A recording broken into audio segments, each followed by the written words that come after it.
আওয়ামী লীগের এত মরদ আছে বলে তো আমার মনে হয় না। একে তো নিষিদ্ধ ঘোষিত দল, মাফিয়া শক্তি, তারা মাঝে মধ্যে বিদেশ থেকে উকিঝুঁকি দিচ্ছে, এর বেশি তৎপরতা তো দেখি না। রথযাত্রা এবং উল্টো রথযাত্রা এই দুইটাকে আমরা নিরাপদ করার জন্য সমন্বিত প্রয়াস নিয়েছিলাম। আমাদের আইন শৃঙ্খলা রক্ষাকারী বাহিনী, গোয়েন্দা সংস্থা সমূহ খুব সমন্বিত প্রচেষ্টা নিয়েছিল, কোনো অসুবিধা হয় নাই এবং শান্তিপূর্ণভাবে সেটা অনুষ্ঠিত হয়েছে। তবে দুর্ভাগ্যজনকভাবে উল্টো রথযাত্রার দিনে কমলাপুরের ওইদিকে, মতিঝিলের ওইদিকে একটা মেট্রো রেলের পিলারের নিচে একটা বোমা সদৃশ জিনিস পাওয়া যায় একটা ছাতার মধ্যে। সেটা আমাদের আনসার দুইজন সদস্য দেখার পরে পুলিশকে জানায়, পুলিশ এটা কর্ডন করে রাখে এবং এটা বোম ডিসপোজাল ইউনিট যে সেটা সরায় এবং পরে এটা বিস্ফোরিত করে। এতে করে খুব শঙ্কিত হওয়ার কোনো কারণ নাই। কোনো পক্ষ হয়তো চেষ্টা করেছিল যে সাম্প্রদায়িক সম্প্রীতি বিনষ্টের কোনো কিছু করা যায় কিনা, তারা হয়তো চেষ্টা করেছিল। আমরা সেটা সেভাবে দেখেছি এবং একটা তদন্ত পরিচালনা করছি আমরা, এর পিছনে কারা আছে ফাইন্ড আউট করার জন্য। আমি ভরসা রাখি হিরন স্মার্ট ওয়াটার পিউরিফায়ারে।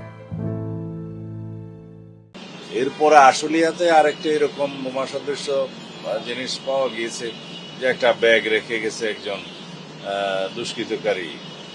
পরে সেটা একই কায়দায় উদ্ধার করে আমরা বিস্ফোরিত করেছি। এই ঘটনাগুলোর যোগসূত্র আছে কিনা সেটা তদন্ত করতে বলেছি আমরা, তদন্ত পরিচালিত হচ্ছে।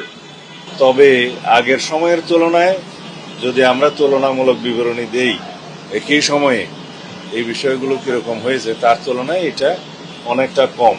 তবে আমরা সবসময় সতর্ক আছি এবং আমাদের এই জাতীয় বিষয়গুলো যারা অ্যাড্রেস করে আর কি,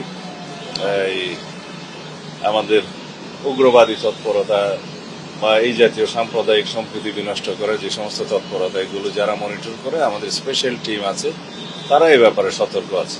সাজিউকুর মাননীয় প্রধানমন্ত্রীর সাথে কলনের পরে নিজেই তো স্টেটমেন্ট দিয়েছেন যে তিনি বাংলাদেশের বর্তমান প্রধানমন্ত্রী জনাব তারেক রহমানের নেতৃত্বে আশাবাদী এবং আস্থাশীল, এবং যুক্তরাষ্ট্র আমাদের মাননীয় প্রধানমন্ত্রীর নেতৃত্বের প্রতি আস্থা রেখেছেন এবং তার নেতৃত্বে বাংলাদেশের অগ্রগতি সাধিত হবে তিনি আশা প্রকাশ করেছেন।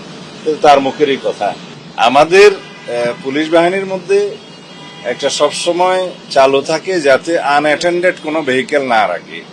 টিমের পুরো সদস্য যেন একসাথে চা না খেতে যায়, টিমের পুরো সদস্য যেন গাড়ি রেখে সবাই যেন একটু বিশ্রাম না করে, কেউ না কেউ গাড়িতে অ্যাটেন্ড করবে, সব জায়গায় যাতে সতর্ক অবস্থান করে। এটা নর্মাল প্র্যাকটিস, এটাকে অন্যভাবে নেওয়ার কোনো কারণ নেই।